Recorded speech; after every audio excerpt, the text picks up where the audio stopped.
ہم اس حدیث کو لے کے چور گلی پکڑتے ہیں.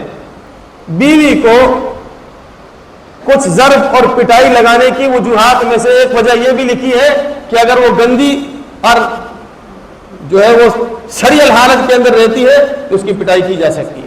تم لوگ تو 20 اور 10 کے اندر پھنسے ہوئے ہو. یہ نہ 20 ہے نہ 10 ہے, یہ ایک کم 40 ہے.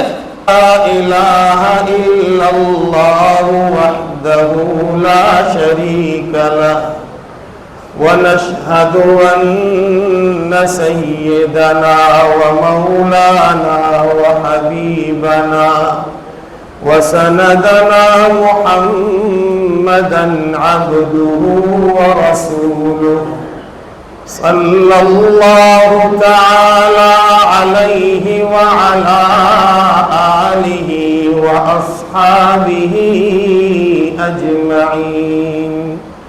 اما بعد فاعوذ باللہ من الشیطان الرجیم. بسم اللہ الرحمن الرحیم. وَأَمَّا مَنْ آمَنَ وَعَمِلَ صَالِحًا فَلَهُ جَزَاءً الْحُسْنَى صدق اللہ مولانا العظیم.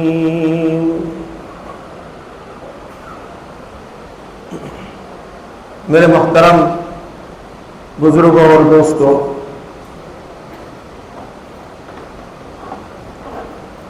سب سے پہلے تو اللہ رب العزت کا اس بات پر ہم شکر ادا کرتے ہیں کہ اللہ رب العزت نے ہمیں رمضان المبارک جیسا برکتوں والا, نیکیوں والا, جہنم سے خلاصی والا, اعمال والا, اپنی رحمتوں والا مہینہ ایک بار پھر عطا کیا. اللہم لک الحمد ولک الشکر. اے اللہ, اس پر تیرا حمد, اس پر تیرا شکر کرتے ہیں اور دعا کرتے ہیں کہ اللہ کرے کہ یہ بابرکت مہینہ ہماری زندگی میں آگے بھی اللہ تعالی ہمیں بار بار نصیب فرمائے. اور اللہ کے فضل سے آج ہمارا تراویح میں قرآن کریم مکمل ہوا. جیسا کہ ہمارا معمول ہے 29ویں شب کو ہم قرآن کی تکمیل کرتے ہیں. آج 29ویں شب کو اللہ نے ایک بار پھر ہمیں یہ سعادت بخشی. اللہ تعالیٰ آپ کی طرف سے, میری طرف سے اور قاری محمد سعود کی طرف سے, ہم سب کی طرف سے اللہ قبول فرمائے. اس میں جو کمی کوتاہی ہوئی ہے اللہ اسے معاف فرمائے. میرے محترم بزرگوں اور دوستوں, جناب نبی کریم صلی اللہ علیہ وسلم کے بارے میں آتا ہے کہ آپ صلی اللہ علیہ وسلم, ظاہر ہے کہ آپ کی عبادت کی طرح تو کسی کی عبادت نہیں ہو سکتی. نہ کثرت میں, نہ قوت میں, نہ مقدار میں, نہ معیار میں. معیار کا تو کیا کہنا کہ جناب نبی کریم صلی اللہ علیہ وسلم ہو, اللہ کے آخری نبی ہو, اللہ کے محبوب ہو, اللہ کے حبیب ہو, تو ان کے اعمال پہ کیا کہنا. اور مقدار کا یہ عالم کہ رات بھر کھڑے رہتے تو پاؤں کے تلوے پھٹ جاتے تھے, پاؤں پہ ورم آ جاتا تھا. اور اس کے بعد آخر میں فرماتے ما عبدناک حق عبادتک, اے اللہ جیسے آپ کی عبادت کا حق تھا ویسے ہم سے نہ ہو سکا. تو ظاہر ہے کہ ان بزرگ ہستیوں کے سامنے, صحابہ کرام کے اعمال کے سامنے ہمارے اعمال کی حیثیت کیا ہے. کچھ بھی نہیں ہے۔ اللہ نے توفیق دی، ہم نے جیسے تیسے ٹوٹے پھوٹے کر لیے، اللہ سے دعا کرتے ہیں اللہ اسے قبول کرے۔ لیکن میرے محترم بزرگوں اور دوستوں، بات صرف رمضان تک کی نہیں ہے، میں پہلے بھی بتا چکا ہوں۔ رمضان کا اختتام ہوا ہے، ایمان کا اور اسلام کا اختتام نہیں ہوا۔ ایمان اور اسلام کے تقاضے سانس کے نکلنے تک باقی ہے، اور اللہ تعالیٰ ان تمام تقاضوں کو پورا کرنے کی ہمیں توفیق نصیب کرے۔ یہ نہیں کہ اب آپ انگڑائی لے لیں کہ جی کام پورا ہو گیا۔ انگڑائی مسلمان نہیں لیتا، مسلمان جب جنت میں جائے گا تب انگڑائی لے گا، ہاں اب ہمارا کام مکمل ہو گیا۔ اس سے پہلے انگڑائیاں نہیں لینی، کام ہے۔ یہ تو وہ سبق ہے جس میں چھٹی نہیں ہے، جب تک سانس ہے تو چھٹی نہیں ہے۔ ٹھیک ہے، رمضان المبارک میں اللہ رب العزت نے ایک ہمیں بہترین اور خوبصورت پیکج دیا تھا، ایک نمازیں بڑھا دی تھی، روزے فرض کر دیے تھے، 20 رکعت تراویح زیادہ ہو گئی تھی، لیکن اس کا یہ مطلب نہیں ہے کہ رمضان گزرنے کے بعد چھٹی ہو گئی ہے، چھٹی نہیں ہے۔ ہم تو بہانے ڈھونڈتے ہیں، اور صحابہ کرام کو بٹھانا پڑتا تھا، بھائی بس کر دے، لنفسک علیک حق، تیرے نفس کا بھی تجھ پہ حق ہے، لعینک علیک حق، تیری آنکھ کا بھی تجھ پہ حق ہے، لضیفک علیک حق، تیرے مہمان کا بھی تجھ پہ حق ہے۔ یہ حدیث حضور صلی اللہ علیہ وسلم نے صحابہ کے درمیان پڑھی تو کیوں پڑھی؟ اس لیے کہ وہ جان مارتے تھے عبادت میں، اسی لیے ان کو کہا کہ تھوڑا آرام کر لو، تھوڑا آرام کر لو، تمہاری آنکھ کا بھی حق ہے۔ ہم اس حدیث کو لے کے چور گلی پکڑتے ہیں، یہ سونا بھی چاہیے، اور اس چکر میں سوتے رہتے ہیں، باہر بھی گھومنا چاہیے۔ حدیث میں آیا ہے، یہ نہیں دیکھتے کہ حدیث میں کیوں آیا، اس لیے کہ صحابہ جان مار دیتے تھے اپنی، تو ان سے کہا جان نہیں مارو اپنی، تھوڑا دھیمے دھیمے چلو، تھوڑا ہلکا چلو، امت تمہارے نقش پہ چلے گی، ان کے لیے مصیبت ہو جائے گی، تکلیف ہو جائے گی۔ حضور صلی اللہ علیہ وسلم کے دو صحابی ہیں، ایک سلمان فارسی ہے رضی اللہ تعالیٰ، ایک ابو الدرداء رضی اللہ تعالیٰ، دونوں آپس میں گہرے دوست ہیں۔ حضور صلی اللہ علیہ وسلم نے ان کو بھائی بھائی بنا دیا تھا، مواخات قائم کی تھی۔ حضرت سلمان فارسی رضی اللہ تعالیٰ عنہ ایک مرتبہ حضرت ابو الدرداء رضی اللہ تعالیٰ عنہ کے گھر پہ گئے۔ یہ وہ زمانہ تھا جب حجاب کی آیتیں نہیں اتری تھی، اور باقاعدہ جو پردہ ہم کرتے ہیں وہ پردہ باقاعدہ اور باضابطہ جو پردہ ہے وہ نازل نہیں ہوا تھا۔ تو ابو الدرداء رضی اللہ تعالی عنہ کی اہلیہ گھر میں تھی۔ حضرت سلمان فارسی رضی اللہ تعالی عنہ جب گھر میں داخل ہوئے تو دیکھا کہ بھابھی نے، یعنی ابو الدرداء کی اہلیہ نے، بھابھی نے میلے چیلے کپڑے پہنے۔ حالانکہ جب خاوند گھر میں ہو تو بیوی کو چاہیے کہ وہ مزین ہو کے رہے تاکہ اس کی طرف رغبت ہو، اور ظاہر ہے کہ ایک مرد کے لیے رغبت کے لیے اللہ رب العزت نے بیوی بنائی ہے، اسی کو حلال کیا ہے،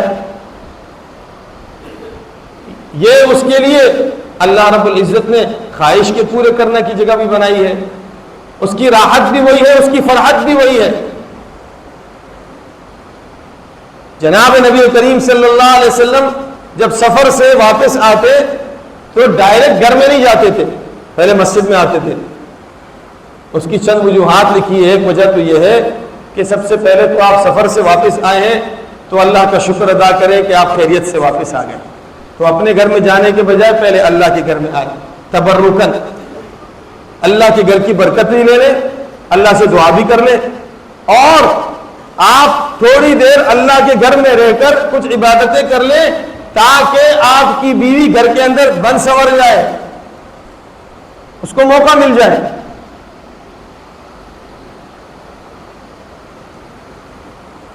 فقہاء نے، بھائی میں نے آپ کو پہلے بھی بتایا تھا، یہ چند باتیں عمل کرنے کی نہیں ہوتی ہے، بات سمجھ گئے؟ ہاں، صرف سننے کی ہوتی ہے، عمل کرنے کی نہیں ہوتی ہے، اس لیے کہ اس کے عمل کرنے کے اندر بھی بہت ساری باتیں ہوتی ہے۔ آپ چھوٹی سی بات سن لیں گے، گھر چلے جائیں گے، عمل کر لیں گے، میں دوسرے دن جیل میں ہوں گا۔ فقہاء نے بیوی کو کچھ ضرب اور پٹائی لگانے کی وجوہات میں سے ایک وجہ یہ بھی لکھی ہے کہ اگر وہ گندی اور جو ہے وہ سڑیل حالت کے اندر رہتی ہے تو اس کی پٹائی کی جا سکتی ہے۔ میں تمہارا شوہر ہوں، میرے پاس اور کون سی جگہ ہے؟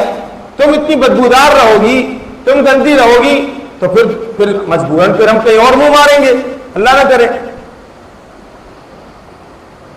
اب پٹائی نہیں کرنا بھائی، بات سمجھ گئے؟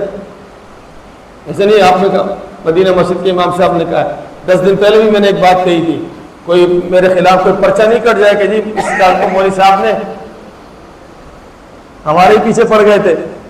بہرحال تو جب حضرت سلمان فارسی رضی اللہ تعالیٰ عنہ گھر میں داخل ہوئے تو کہا ما شأنک متبذلہ، تجھے کیا ہوا ہے؟ گندے میلے سڑے ہوئے کپڑے پہنے۔ تو کیا جواب دیا؟ کہا کہ یہ تمہارا بھائی ہے، اس کو دنیا کے علاوہ دنیا میں کسی چیز سے کوئی سروکار ہے ہی نہیں، اس کو مصلی کے علاوہ نمازوں کے علاوہ اور کوئی چیز نظر ہی نہیں آتی۔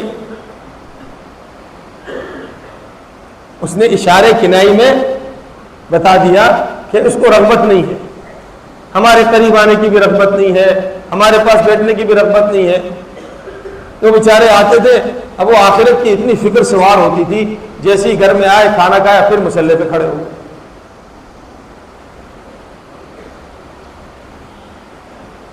تو حضرت سلمان فارسی رضی اللہ تعالیٰ عنہ جب گھر گئے، کھانا تیار ہوا، ابو الدرداء رضی اللہ تعالیٰ عنہ آئے، کھانا سامنے رکھا، کہا کل کھاؤ، تو انہوں نے کہا تم بھی کھاؤ، کہا لا انا صائم، میں تو روزے سے ہوں۔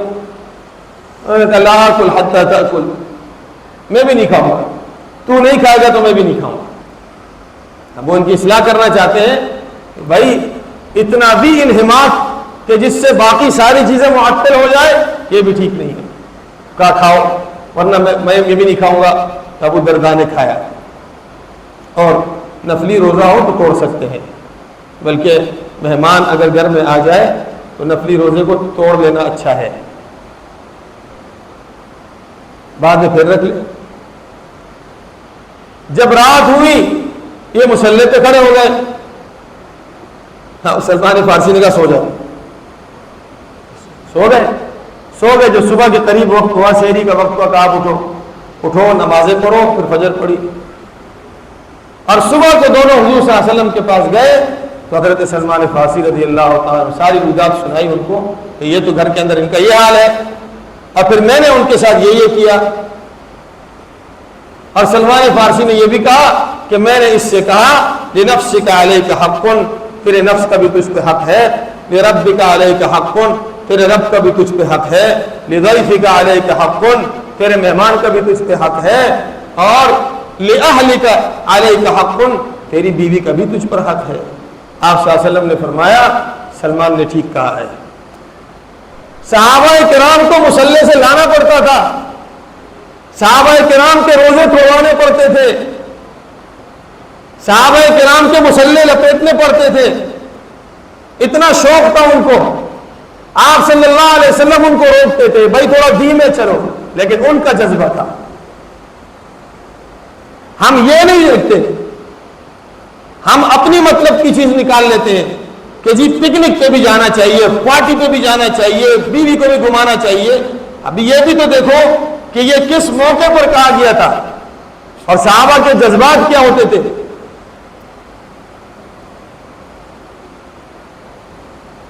حضور اقدس صلی اللہ علیہ وسلم نے پہلی مرتبہ تراویح پڑھائی، صحابہ کرام جمع ہوئے، دوسری مرتبہ اور رش ہو گیا، تیسری مرتبہ مسجد کچا کچ بھر گئی۔ آپ صلی اللہ علیہ وسلم کو خوف ہوا کہ اسی طرح ہوتا رہا تو معاملہ بہت مشکل ہو جائے گا، امت کے اوپر فرض واجب نہ ہو جائے۔ آپ نے اس کے بعد نہیں پڑھا، اب لوگوں نے اس کو لے لیا اور کہا جی نہ فرض ہے نہ واجب ہے۔ خدا کے بندو اور عقل کے اندھو، یہ نہیں دیکھتے ہو کہ حضور صلی اللہ علیہ وسلم کی ان تراویحوں کو چھوڑنے کی وجہ صحابہ کی سستی نہیں تھی، صحابہ کا جذبہ تھا، انہماک تھا۔ وہ اتنے انہماک سے آئے اور اتنے جذبے سے آئے کہ آپ صلی اللہ علیہ وسلم نے کہا اب رکنا پڑے گا۔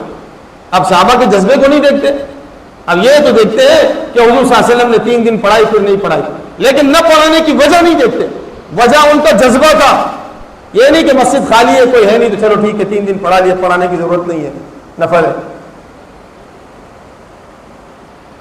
اور یہ جو تراویح آپ پڑھتے ہیں نا 20 رکعت، بہت معذرت کے ساتھ جو آپ پڑھتے ہیں یہ بہت آسان تراویح ہے، وہ صحیح تراویح جو صحابہ نے پڑھی ہے وہ آپ سنیں گے تو آپ کے ہوش اڑ جائیں گے۔ مکہ میں صحابہ 4 رکعت تراویح پڑھتے تھے، 4 رکعت تراویح کے بعد ایک طواف کرتے تھے،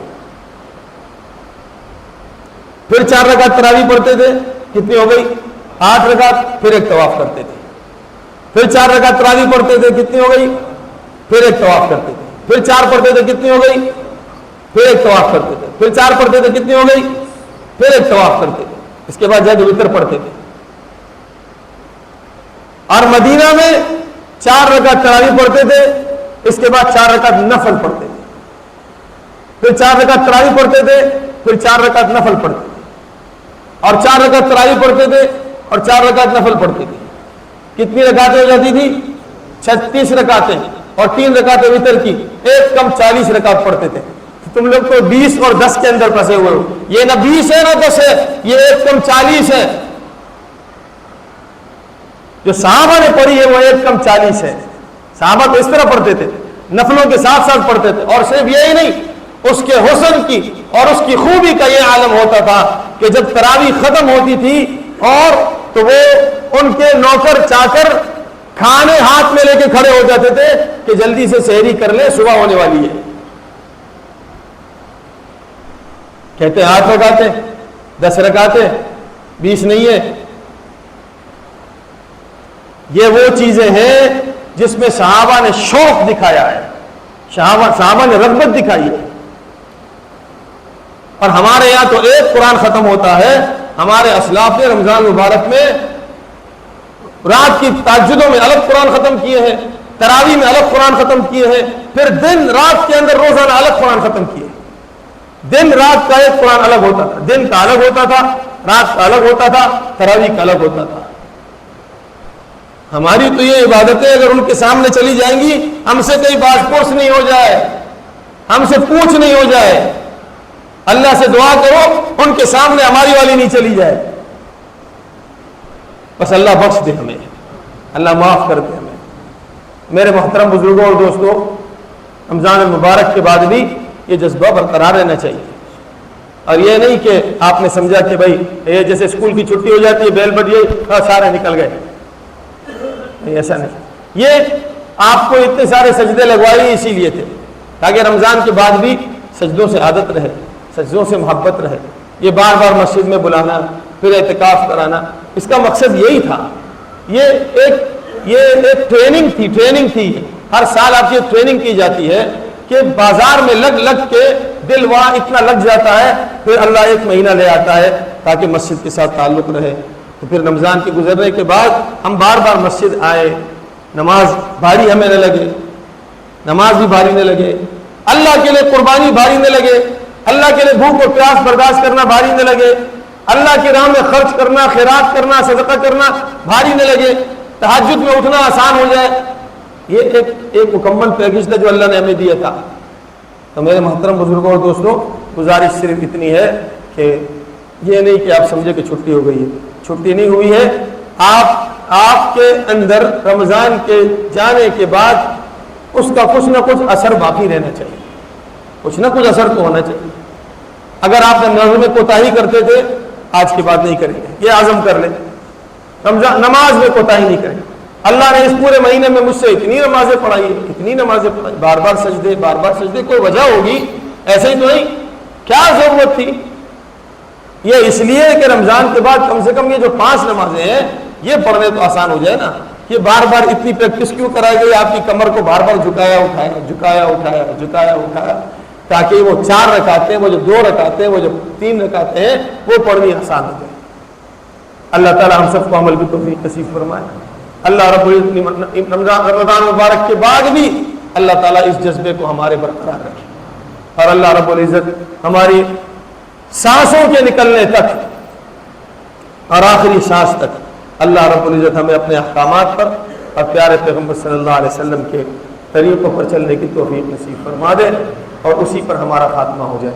اللہم صلی علی سیدنا مولانا محمد وعلی آل سیدنا مولانا محمد وبارک وسلم. اللہم اغفر وارحم وانت خیر الراحمین. ربنا ظلمنا انفسنا وان لم تغفر لنا وترحمنا لنکونن من الخاسرین. یا الہ العالمین، جو قرآن کریم پڑھا گیا اسے اپنی بارگاہ میں قبول فرما. یا اللہ، یہ آپ کی بارگاہ میں پیش کرنے کے قابل تو نہیں ہے، خالق کا کلام ہے، مخلوق میں سے بھی ہم جیسوں نے پڑھا ہے. یا اللہ، آپ کے دربار میں پیش کرنے کے قابل نہیں، لیکن بادشاہوں کی یہ عادت ہے اور بادشاہوں کی یہ خصوصیت ہے کہ وہ ہدیے ہر ایک کے قبول کرتے ہیں، اپنی شان سے قبول کر لیتے ہیں، پردے ڈال دیتے ہیں، عزت رکھ لیتے ہیں، عزت مند دوسروں کی عزت رکھتے ہیں. یا اللہ، آپ عزت مند بادشاہ ہیں. یہ ٹوٹا پھوٹا قرآن اپنی بارگاہ میں قبول فرما. یا الہ العالمین، جو روزے رکھے اسے قبول فرما، جو تراویح پڑھی اسے قبول فرما. یا الہ العالمین، جو ایام باقی ہے ان کی تکمیل کی توفیق نصیب فرما. یا اللہ، اس رمضان مبارک کے گزرنے پر ہماری گردنوں کو جہنم سے آزاد فرما. ان لوگوں میں سے بنا یا اللہ جن کی جہنم سے مغفرت ہو جاتی ہے، گناہوں سے مغفرت ہو جاتی ہے، جہنم سے خلاصی ہو جاتی ہے. ان بد نصیبوں میں سے نہ بنا یا اللہ جن پر رمضان کا مہینہ گزر جاتا ہے اور پھر بھی مغفرت نہیں ہوتی. یا الہ العالمین، تمام مریضوں کو صحت نصیب فرما، پریشان حال کی پریشانیوں کو دور فرما، مصیبت زدگان کی مصیبتوں کو دور فرما. یا الہ العالمین، جو قرضوں میں ڈوبے ہیں غیب سے ان کے قرضوں کا انتظام فرما. جو کاروباری مسائل میں مبتلا ہے یا اللہ غیب سے ان کے لیے حل فرما. یا اللہ، حلال مال حلال روزی ان کو نصیب فرما. یا الہ العالمین، مسجد سے ہمیشہ کی وابستگی نصیب فرما، توحید و سنت والی زندگی نصیب فرما، نمازوں والی زندگی نصیب فرما. یا اللہ، سچ حق اور صدق والی زندگی نصیب فرما. سر سے لے کر پیر تک یا اللہ جسم کے ہر عضو کو خیر کے لیے قبول فرما، شر کو ہم سے اور ہم کو شر سے دور فرما.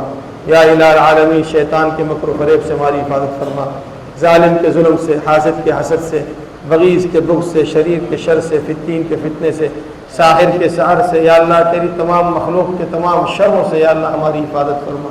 یا الہ العالمین، ہماری نوجوان نسل کی حفاظت فرما.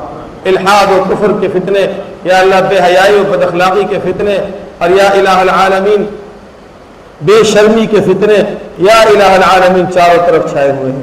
یا الہ العالمین، ہمیں اپنی اولادوں کے لیے بہترین ماں باپ، بہترین مربی بنا دے. اور یا الہ العالمین، اس معاملے میں جو غفلت برتی جا رہی ہے یا اللہ اس غفلت سے ہماری نجات فرما دے. یا الہ العالمین، تربیت ہماری ذمہ داری ہے، ہم ان کی تربیت نہیں کرتے تو بالکل ایسے ہے جیسے پودے کو اگر بغیر تربیت کے چھوڑ دیا جائے خاردار جھاڑیاں بن جاتی ہیں. یا اللہ، ہماری اولادوں کو خاردار جھاڑیاں بننے سے محفوظ فرما. یا اللہ، یا الہ العالمین، ہم آپ سے سوال کرتے ہیں یا اللہ آپ ہی ان کی تربیت فرما دیں. یا اللہ، آپ ہی ان کی تربیت فرما دیں. یا الہ العالمین، ایمان کے لیے ان کو قبول فرما دیں، سنتوں کے لیے ان کو قبول فرما دیں، دین کا علم بردار بنا دیں، دین کے لیے ان کو قبول فرما دیں، اپنی راہ کے لیے ان کو قبول فرما دیں، حق کے لیے ان کو قبول فرما لیں. یا الہ العالمین، بہرا روی کے شکار ہونے سے یا اللہ ان کی حفاظت فرما دیں. ہمارے بچوں کی اور خاص طور پہ بچیوں کی یا اللہ عصمت کی، عزت کی، دامن کی یا اللہ حفاظت فرما دے. یا الہ العالمین، بچے اور بچیاں شادی کی عمر کو پہنچ چکے ہیں، بہت سے گھروں کے اندر بہت سے بھائیوں نے دعا کی درخواست کی ہے. یا الہ العالمین، یا اللہ نیک گھرانوں میں ان کے رشتے فرما دے، جو رکاوٹیں ہم کو ختم فرما دے. یا اللہ، جو بے اولاد ہیں ان کو نیک صالح اولاد نصیب فرما، جو با اولاد ان کی اولادوں کو نیک صالح بنا دے۔ یا الہ العالمین ہمارے والدین، آباء و اجداد، رشتہ دار، یا اللہ بہن بھائی، اہل و عیال، ان میں سے جو بھی دنیا سے گزر چکے، یا اللہ ان کی مغفرت فرما، کامل مغفرت فرما۔ اور جو حیات ہے یا اللہ ہمارے والدین میں سے دونوں یا دونوں میں سے کوئی بھی، ان کا سایہ ہمارے سروں پر یا اللہ ہمیشہ کے لیے قائم و دائم فرما۔ یا الہ العالمین ملک پاکستان کی حفاظت فرما، باشندگان پاکستان کی حفاظت فرما۔ یا الہ العالمین جو اس ملک کی زمینی سرحدوں کا محافظ ہو اور ایمانی سرحدوں کا بھی محافظ ہو، اس کو ہمارا حکمران بنا۔ اور یا اللہ جو اس ملک کو تباہ کرنا چاہتا ہے، یا اللہ اس کو برباد کرنا چاہتا ہے، یا اللہ اس کے چالوں کو، اس کے مکر و فریب کو اسی کے ساتھ دفن فرما دے، اس کو ہم سے دور، ہم کو اس سے دور فرما دے۔ یا الہ العالمین یہ مساجد کا ملک ہے، مدارس کا ملک ہے، خانقاہوں کا ملک ہے، تبلیغی مراکز کا ملک ہے۔ یا الہ العالمین یہ مجاہدین کا ملک ہے۔ یا الہ العالمین یہ طالبین کا ملک ہے، یہ ائمہ اور مدرسین کا ملک ہے، یہ قراء اور حفاظ کا ملک ہے۔ یا الہ العالمین اس ملک کی حفاظت فرما، مدارس کی حفاظت فرما، اہل مدارس کی حفاظت فرما، مساجد کی حفاظت فرما، اہل مساجد کی حفاظت فرما، خانقاہوں کی حفاظت فرما، صوفیاء اور بزرگان دین کی حفاظت فرما، مبلغین کی حفاظت فرما، مجاہدین کی حفاظت فرما۔ یا اللہ دین کی اشاعت کے لیے جو بھی جس بھی سٹیج پر اور جس بھی نہج پر کام کر رہا ہے، یا الہ العالمین اس کی کوششوں کو بارآور بنا اور اس کی کوششوں کو قبول فرما۔ یا الہ العالمین اس کو لمبی زندگی نصیب فرما دے، خیر و برکت والی زندگی نصیب فرما دے۔